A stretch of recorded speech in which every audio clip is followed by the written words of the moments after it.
we start by saying how sweet it is to be home.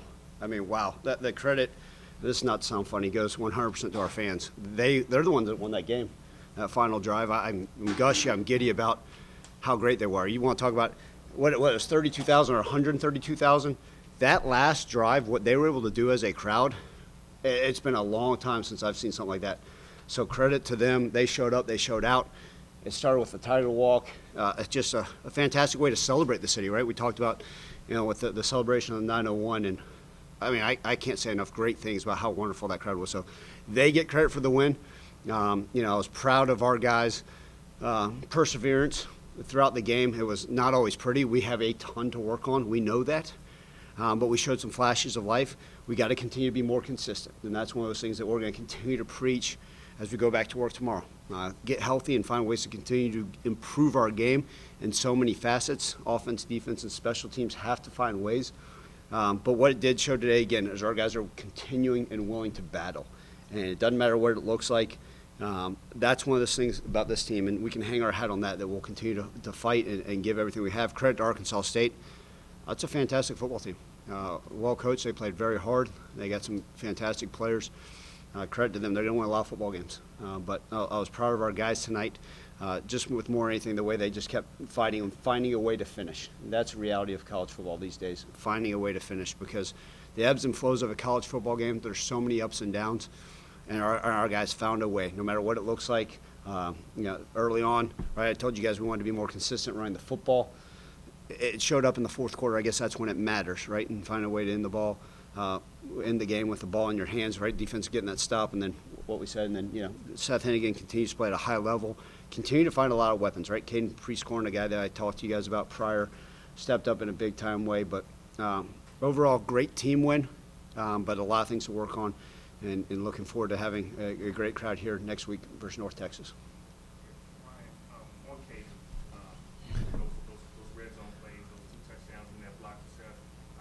How important is he in those red zone moments? Caden Prieskorn, what a lot of people don't know is he came here as really a walk-on quarterback. That's what he was in high school. He's grown into a grown man, if you will. I tell him he still needs to continue to grow, but he's every bit of 6'5.5", almost 260, and runs well. So that's a great red zone target. You talk about those guys, those tight ends sometimes. The quarterback's able to find those guys, and then that block for Seth. We knew good and well Seth wasn't going to hand the ball if he was going to keep it himself. We talked about that all week. We actually joked around about it. But Caden's been, just kind of showing the consistency he was able to do some of those tough catches, right? Stuff that we didn't get to see early on, but we know he's capable. And just proud of him and his efforts. And he's going to continue to be a huge, not only a red zone target, but for, somebody that we can trust in the passing game, run game, all those things. Really proud of his effort tonight. On the fourth down with more than 3 minutes, what were you thinking there when you went for it? Was that kind of play that Yeah, it was, there's some of those fourth down decisions that are, Jeff, that are gut, you sit there and you say, okay, what do we do, right? We had that fourth down early. The one that will stick in my call tonight that will allow me not to sleep is the fumbled snap on the fourth and short, and that's going to haunt me and say, okay, is there something we do? We practice so many stuff from under center, then you go to some of those other fourth downs where we'll get just lining up and running inside zone and coming off the football like we're capable. But being able to get that fourth down conversion, Caden was like, okay, here we go. We got faith in what we're able to do, but we. clear all along you were going to go for it? There was no hesitation?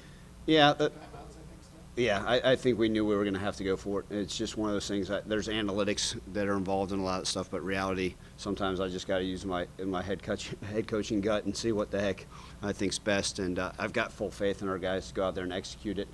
We knew if for some reason it didn't, obviously we'd need those timeouts, but the execution by those guys on that fourth down was obviously tremendous. Great job by them.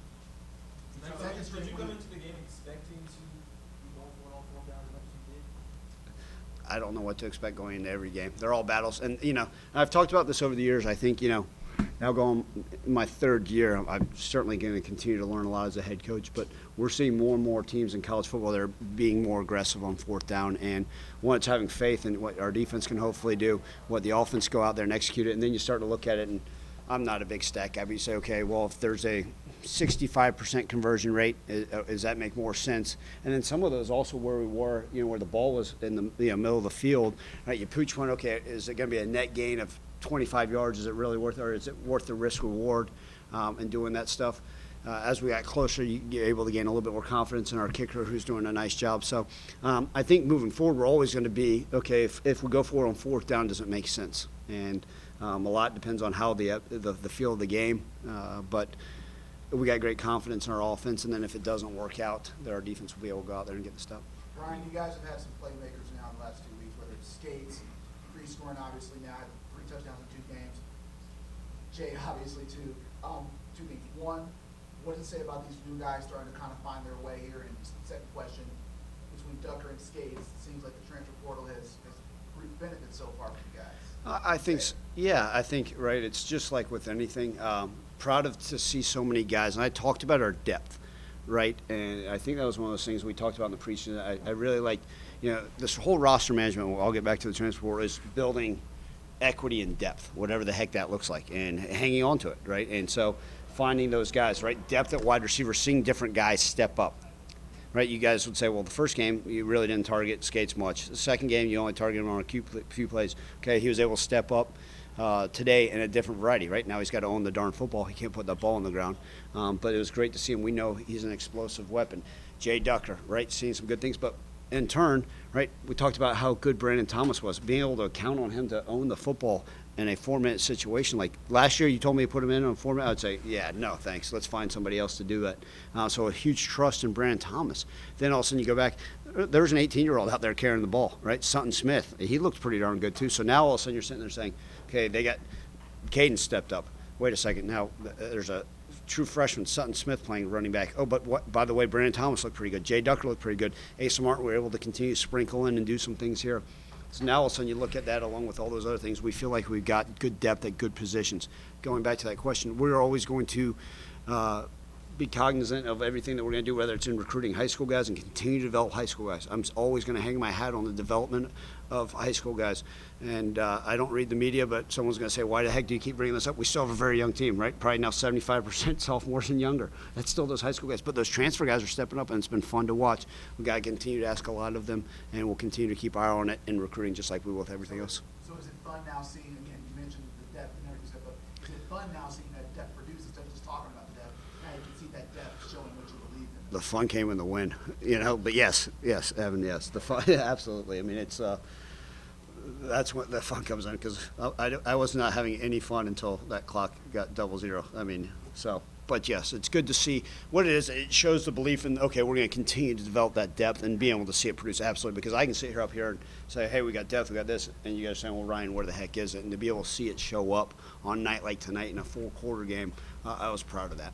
How do you coach, you made the change to from Noah Grant to Tanner Gillis. Was that an injury thing or just If you we kicked the ball out of bounds too many times, and that's a bad deal, and we can't do that, and we just can't put up with that. We talked about how good the field goal kicking, extra point kicking game is, right? But we can't do that with kickoffs and whoever can give us the best opportunity to kick the ball, hopefully into the end zone in the right direction, even if it's not a touchback, to be able to cover down. But once you kick it out of bounds, you put your defense in a tough spot. You referenced in your opening statement kind of the fact that there were times where you were not running the ball well, and then late, running the ball really kind of cinched the deal. How do you reconcile that from like a play calling perspective moving forward? Yeah, absolutely. Mark, what's interesting is you go look, and I don't like to compare. This game is completely different than the Navy game, different than the Mississippi State game. But that's kind of been the run game, like, right? Oh, there's an 8-yard gain, but then nothing. And then in the middle of the third quarter, you're like, man, these guys can finally run the ball. And so I don't want to be one of those teams that's body blows, and then in the third quarter we're able to wear them down. Now, if that's what it takes to get us to win games, that's fine. But we're also going to take what they give us. And that's what's great about having such an intelligent quarterback that's going to sit there and say, okay, if that safety's flying down or they're playing that adjuster in the box, we're going to take what they give us. And we got a smart quarterback that's going to take advantage. And that's why you're able to see some of those other guys, those playmakers, step up because, okay, they want to stop the run. Here's what we're going to do. And at the end, I think reality, a lot of that running the ball effectively was the will to finish the game. And that's what was cool, kind of cool to see the guys have, hey, we're going to will this thing, whatever it looks like, even if we weren't doing a good enough job as we need to consistently up front with what we got to do. And sometimes we're bouncing the ball out, and so it's just trusting the tracks of what we got to do. But yeah, again, goes back to I'd love to be able to say, okay, let's run the ball for 40 yards in the first quarter, second quarter, third quarter, and then at the end of the day, we'll 160 yards rushing, and then let's see what we're going to do in the passing game. But I think you just got to be, okay, what's the defense giving us? But again, it shows that we're capable. So I'm not sitting here just pulling my hair out saying we got no chance to run the football. I think we saw some good things from that today, some good things from the running backs. Again, goes back to that term I use, consistency, Mark. We just got to find a way. How do we get it right? Because at the beginning of the game, we're like, man, we're not hitting on all cylinders. What do we need to do? But as we found a rhythm, and I think part of it was the excitement of playing a home opener. I mean, let's call it what it is. I wanted our guys. I went over to Seth, said, let's take a deep breath. Man, take a deep breath. Let's go play football like we know. This is a Tuesday or Wednesday practice. We've worked hard all week. Let's go out there and execute at a high level. And he certainly did. Yes, sir. Congrats on the paint bucket, man. It's a nice straight home game. How big is it to get a, everyone's big, but how big is it to get a win from the crib at home? And it's, you guys know my passion for the city and this home crowd. It's awesome, right? We have to be able to win games at home, right? No matter what it looks like. This is a fantastic home field advantage for us. We've got, not to steal an ad, we got to protect this house in every way, shape, or form. Our guys have a sense of pride being able to play here in front of the crowd. We knew what the opening season would look like with 2 away games, but to be able to come back and do it in this form or fashion versus what a lot of people consider still a regional rivalry game. I've had a lot of people from the old Memphis State Day say, Coach, man, this is a huge rivalry, and we knew it was going to be a battle. Every single one is. Guess what? Next Saturday is going to be a tough, hard fight, but it's fun to do it in your front of your home crowd. And excited we get that opportunity to do it again next weekend. Ryan, the defense did what it needed to do on that final drive, but early in the game, they had some issues getting off the field on third down. Is that concerning, for you at this point? You know, what was concerning, Frank, for me is I understand teams are going to maintain the drive. They have a 6-year quarterback that's really good, and he was able to find the deficiencies in certain parts. The explosive plays kind of bothered me. We still got to clean up tackling. I thought we missed too many tackles again, and we've got to get back to being great at the fundamentals. If a team's able to put together a 12-play drive, sure, but we can't. We wide open wheel route, wide open on a seam. I thought, some of those things we've got to be able. We can't have any blown coverages, if you will, and we can't allow the explosive runs. There's times, guy found it and shuffled. I mean, there's in and out. Sometimes you're like, wow, the defense looks really good, and then other times it's, man, how do we play cleaner football? They got the stop when it mattered most, but you're right, Frank. We just got to find, going back to what I was talking about, really in all three phases, how do we be more consistent? I think we're going to go say, okay, what do we have on defense? How do we get better? You did get that turnover late, keeping that streak alive or keeping the turnover. I guess how reassuring is that is still going on? Whenever that turnover belt gets to come out, I don't care if it's with 0-0 on the clock, that turnover belt gets to come out, and it's good. That's one of those things. We're going to have to continue to own the football, and I preach it probably ad nauseum to our guys. They hear me say, own the football. And they always know it's going to be a key to the victory every single week. And that's not coach speak, but if we're able to take care of the football on offense and then be able to go get a takeaway, we obviously would love to have more than one on defense, right? Going back to the question about stats, then we give ourselves a heck of a chance to win the football game. Thanks, Ryan. Thank you, guys. Appreciate y'all coming out tonight.